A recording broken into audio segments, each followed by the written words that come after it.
ना केबे सन्यास नेइथिली ना आगकु नेबी। राजनीतिरु सन्यास नेबा चर्चा भितरे सोनियांकर आसिला बड़ बयान। राजनीतिरु सोनिया सन्यास नेबे बोली गणमाध्यम रे खबर प्रसारित हेबा परे एबे सोनिया को नेई आउ नुआ खबर सामना आसिछि। राजनीतिरु सन्यास नेबा खबर को सोनिया खारज करथिबा नै जातीय गणमाध्यम रे खबर प्रकाश पाइछि। एने कांग्रेस नेत्री अलका लांबा सूचना दैछन्ती।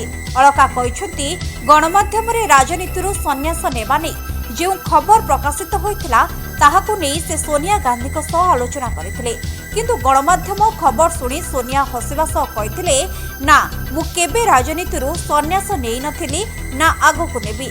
सोनिया को सन्यास नेबा चर्चा पछर सबुठु बड़ कारण हला रायपुर रे देइथिबा भावुक भाषण।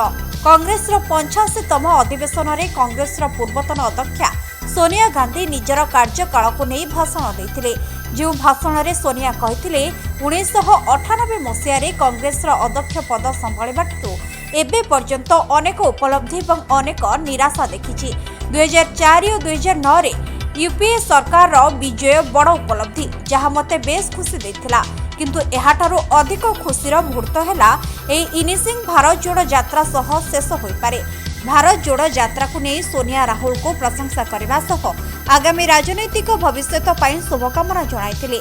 आ सोनिया को यह भाषण पर से राजनीति सन्यास नहीं जिबे बोली चर्चा जोरे धरिथिला। एपरिकी सोनिया तांको आसन झियो प्रियंका छाड़ी दे पारंती बोली चर्चा हेउथिला, किंतु अलका लांबा जो सूचना दैछन्ती ताहा एही चर्चा रे विराम लगाइछि। अर्चना रथंक रिपोर्ट, उड़ान टीवी।